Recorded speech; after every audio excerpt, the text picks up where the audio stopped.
So, I'm not a movie news or a comic book movie channel, but two things I do love are filmmaking and superheroes, particularly the DC universe.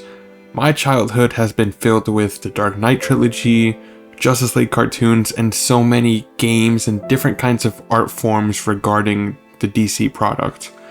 The characters of DC are some of my favorite characters ever established in fiction, period. The DCEU has been divisive to say the least, especially the films helmed by Zack Snyder. While I enjoyed Zack's films, I mostly saw them as Elseworld stories. I thought the casting was pretty good for some of the characters, others not so much, but what the DCEU was really lacking was a sense of direction. And while I hate to compare, the MCU worked because they took time to build a larger story. The DCEU didn't have that. The clash between filmmakers and executives is what led to the downfall of the universe, cutting down films to try and make audiences eat it up at the box office, trying to copy the Marvel formula instead of putting filmmakers first and letting their visions flow naturally within the characters, trying to ride the high of the Dark Knight trilogy and ultimately falling flat on their face. And now, after a brief cameo in Black Adam, we just received news that Henry Cavill is not returning as Superman in James Gunn's new DC universe.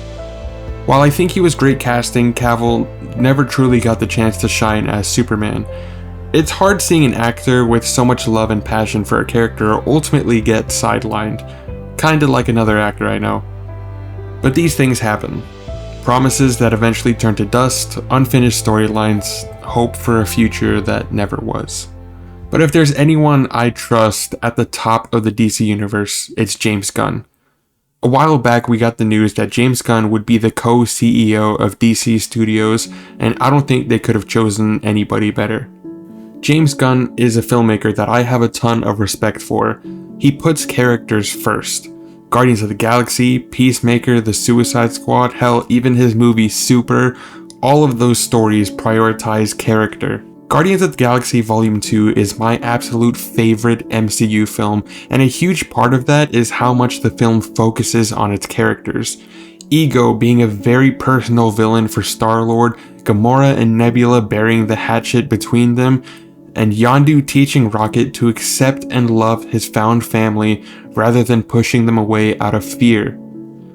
If there's anything James Gunn understands, it is character.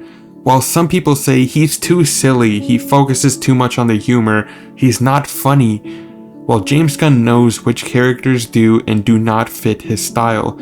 DC originally gave him the option to make a Superman film, his own take on the character, a new creative direction, but instead James Gunn opted to make a film about outcasts, losers, the characters from the comics that nobody would bat an eye at, and he managed to make one of the best films in the entire DC extended universe. I never thought Starro was a character that would work in live action, but James frickin' Gunn did it.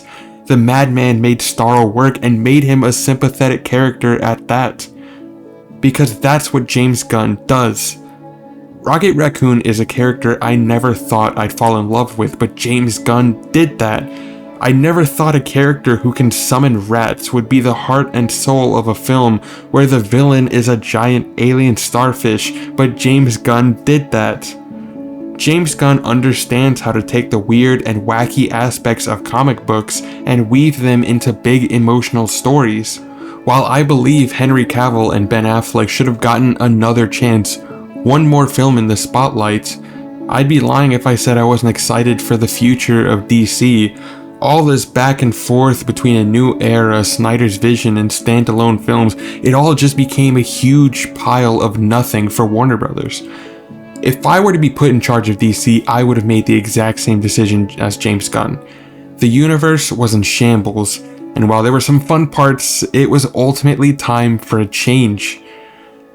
However, I do still have some concerns. Is Peacemaker getting a season 2? Is that supposed Hawkman spin-off still in development? And is James Gunn still planning his spin-offs from his Suicide Squad film? If that's the case, I personally think those projects should be axed as well.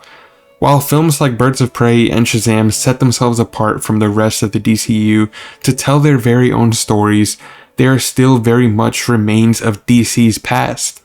General audiences are barely able to keep up with DC's mixing and matching of universes and characters. I think it would be best to completely clean house and start from the ground up. While we've only just gotten characters like Black Adam and the Justice Society, they no longer fit due to their connection with the previous continuity. DC Studios has made the tough decision of restarting, and I think they need to go all in with the idea. As a DC fan who's been advocating for the DC Universe for years, it's been tough. No real future for DC, and it's even more frustrating seeing that DC has accomplished the shared universe idea before, and yet they haven't been taking inspiration from it. With everything going on at DC, with constant updates and news coming out, I hope I don't regret making this video. But as a lifelong DC fan, I had to do something. I had to speak on how I feel about this new direction because it's a universe that means so much to me. Under new leadership, DC finally has a chance to shine once more, a chance to give us the characters we once fell in love with. For the first time in a long time, there is hope for the DC universe.